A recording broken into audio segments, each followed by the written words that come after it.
Ambassador Mark Wallace, Chief Executive Officer for United Against Nuclear Iran. Welcome to Al Arabiya, sir. Talal, thank you for having me on.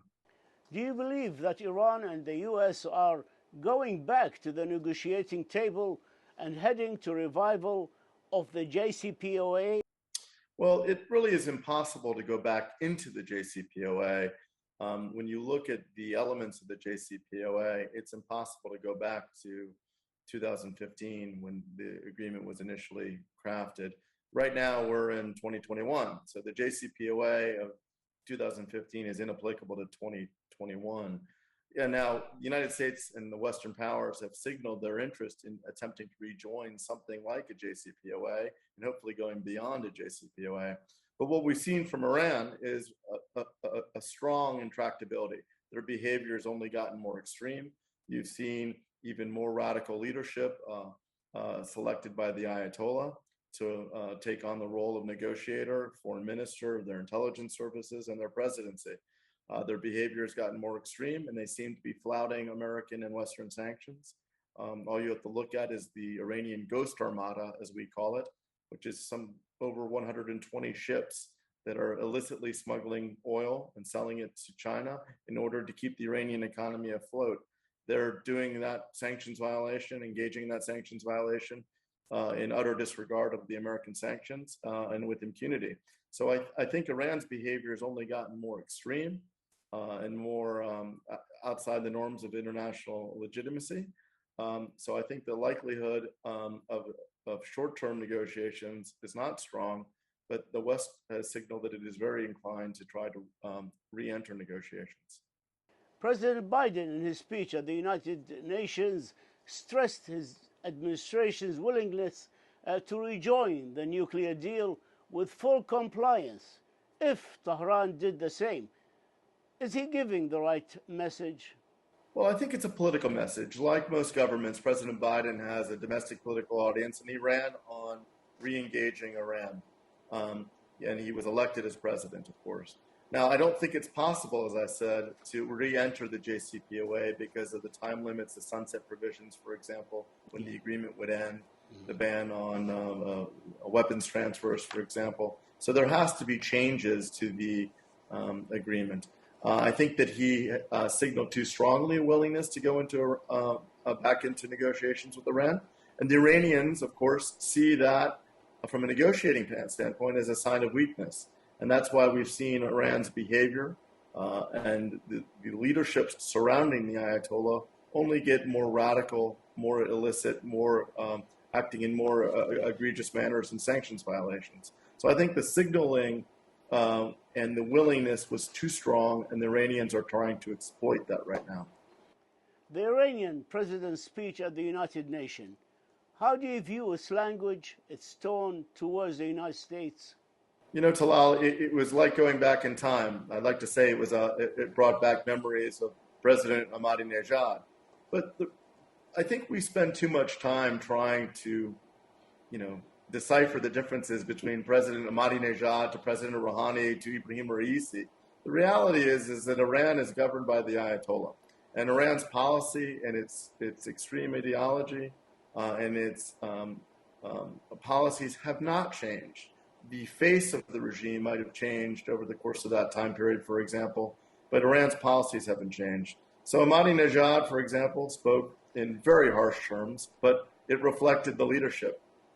President Rouhani, who was known as the Smiling Sheikh because he had a pleasant disposition and demeanor, spoke similarly harshly, but people thought he was somehow a moderate. Now, President Raisi is viewed as some sort of a hardliner.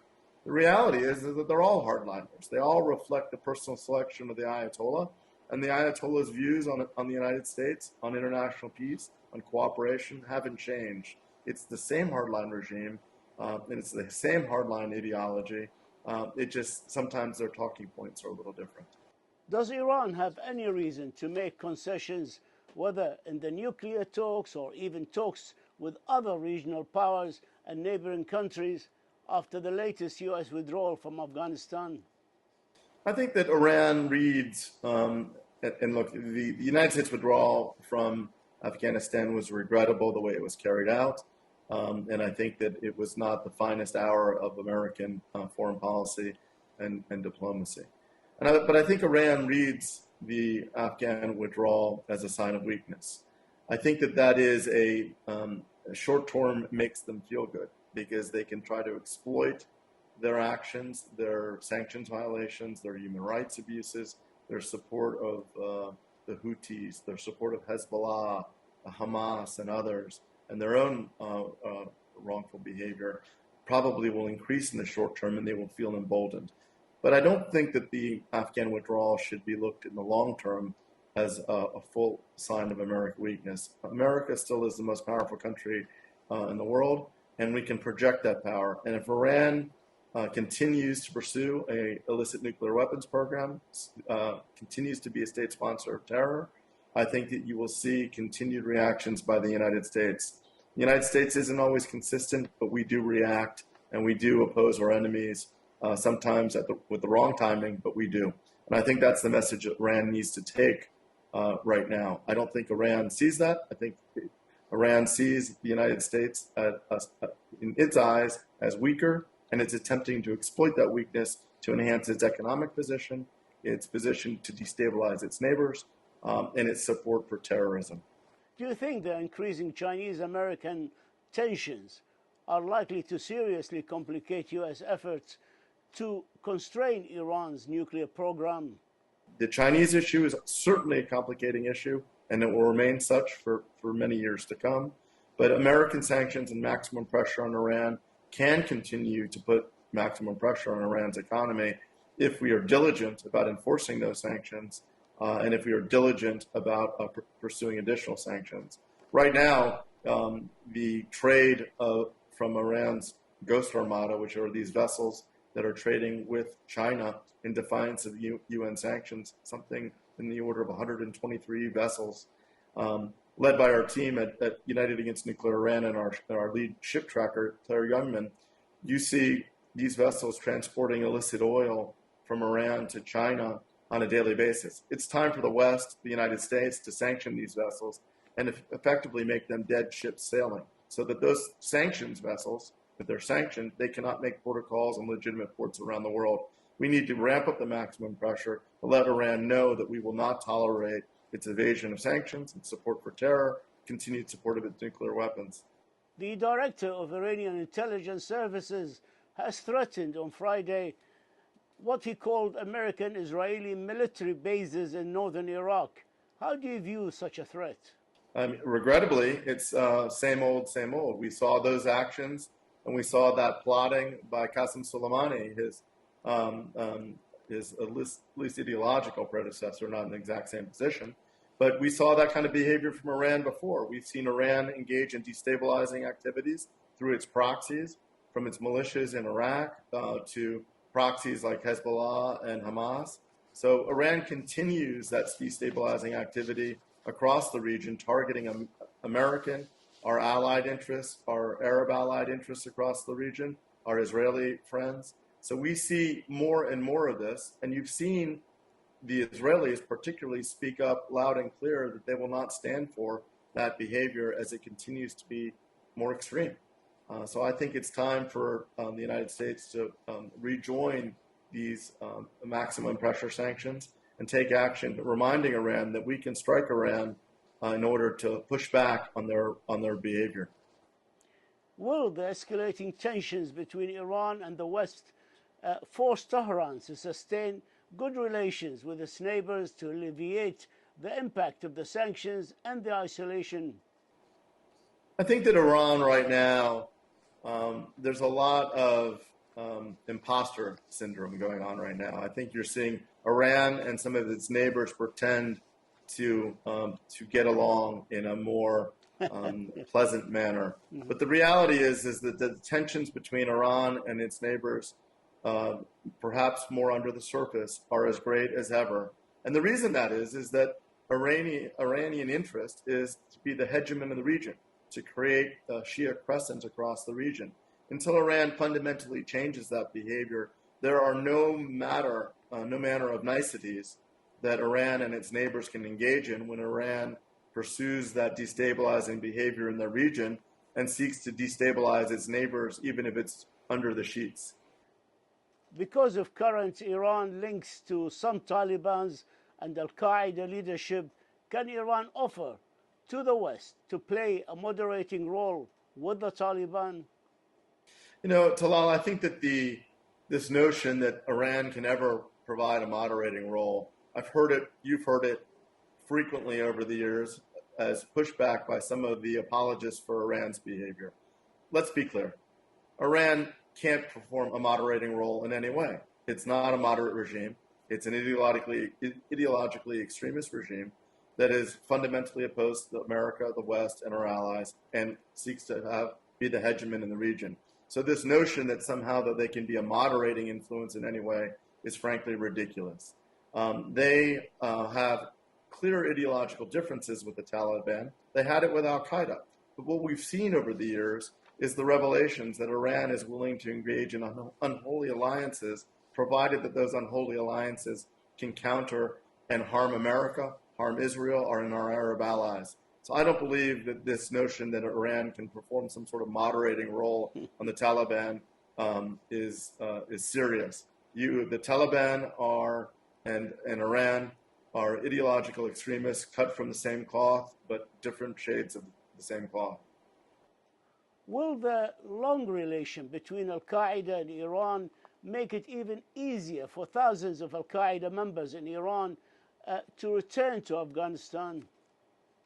You know, that's a very serious concern. It's quite clear now, and it's been revealed that that Iran has played host to extensive Al-Qaeda operatives over the years. And obviously, Afghanistan was the home base of Al-Qaeda when it launched its attacks in America. So the interaction between Al-Qaeda and the potential regrowth of Al-Qaeda and other extremists in the region is potentially very troubling. We will see how what Iran does here.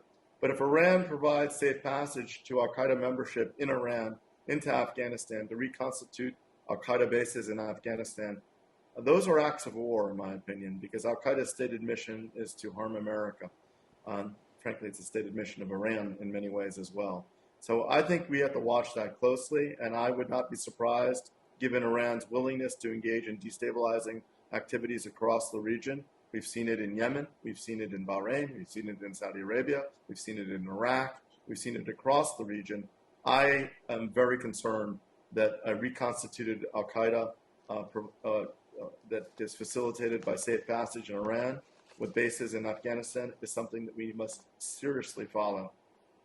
Iran has begun the 2-year process to become a member of the Shanghai Cooperation Organization, which is the largest regional organization in geographic scope and population in the world, a group that accounts for about 1/3 of the world's land and exports trillions of dollars annually. Do you believe the United States sanctions could provide a roadblock to Iranian exports to this Asian market should the sanctions persist? Let's be clear. Iran is subject to comprehensive sanctions to this day. It really is about enforcement right now. And Iran's ascension into the Shanghai Cooperation Council is really an attempt to ratify an illicit trade that is happening right now. As I mentioned, there's enormous hydrocarbon trade, illicit hydrocarbon trade, going on between Iran and China right now. It's important that we sanction those individual vessels, those shipping companies, and let any insurer or a registry know that they will be subject to sanctions if that hydrocarbon trade continues between Iran and China. This a potential accession into a formal trade organization is attempting to ratify the illicit trade that's happening now. We must not allow that to happen. Iran's only source of hard currency and its destabilizing support for its proxies around the region is its hydrocarbon earnings. China buys oil at a discounted rate from Iran, and it's illicitly smuggled on a ghost armada of vessels from Iran to China. We must stop that and enforce this maximum pressure campaign on these vessels, and that should be a prerequisite before engaging in any continued negotiations with the Iranians. You served here at the United Nations as an ambassador for the United States of America, and and you know the UN better than me actually, but we all heard about the Taliban writing to the UN, asking them to accredit an ambassador for the Taliban government here at the United Nations. His name is Suhail Shaheen. He is their spokesman in Qatar. And I just wondered, what are your thoughts on this? We all understand, of course, Taliban is still under sanctions. There are two resolutions, 1267, 1988 against them, and whether it's feasible that a sanctioned entity could have a representative here at the United Nations. Well, first of all, Talal, I have to disagree with you. You've been doing this a long time. You're a de facto journalistic ambassador to the United Nations, so nobody knows more about the UN than you do at this point. Thank Talal. you, sir. But look, it's a very good question, and as you know better than anyone, the UN accredits member states, and Afghanistan is a member state. I don't think that the Taliban is the legitimately Afghanistan government, and I don't think that so-called ambassador should be accredited until such time as the Taliban has demonstrated that it will not be the rogue regime that it was before, that it will not engage in the brutal oppression of human rights inside the country, that it will not lay support for the extremist groups, the terror groups like Al-Qaeda and others that have been hosted by its country in the past. So the UN has no obligation to host the Taliban. It has an obligation to host Afghanistan. There's a difference. And I think that needs to be cleared up. And look, I said this when I was ambassador at the United Nations. I don't believe that it's appropriate for a UN member state or an attempted UN member state to be sanctioned in one UN body and to be a legitimate voting member in another UN body.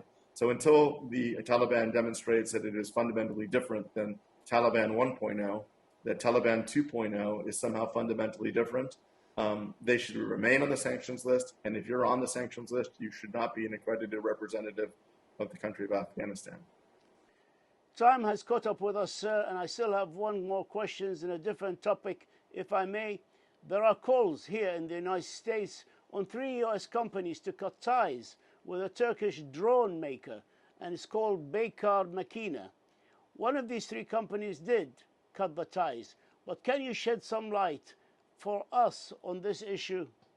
Well, it's such a timely question, Talal, because you just had President Erdogan visiting New York with an incredible motorcade, inaugurating the Turkish House, claiming to be the leader of all Muslims globally, while at the same time inaugurating $1 billion building to his vanity in New York, billboards with his likeness on it in New York City, while there are demonstrations across Turkey for students and young people seeking housing. How ironic. He's pretending he's something he's not. And all you have to do is look at their behavior militarily and their defense industry using these drones, these TB2 drones, to brutalize innocent civilians, whether it be Kurds, whether it be or others, or in Nagorno-Karabakh. And it's very, very important that Western parts makers, American parts makers that are supplied to these drones, cut off this drone maker inside of Turkey. It's simply inappropriate for the likes of Northrop Grumman or Xilinx to supply parts to these drones that are used in totally inappropriate ways. Canada has already banned the supply of parts to these drones. It's high time that the United States do the same. And these companies, many companies, have already cut off the provision of these materials to President Erdogan and his colleagues. I think the rest of these companies must do the same. Ambassador Mark Wallace, Chief Executive Officer for United Against Nuclear Iran, we thank you for this interview, and we thank you for your insights and wish you the best of luck in your efforts. Thank you.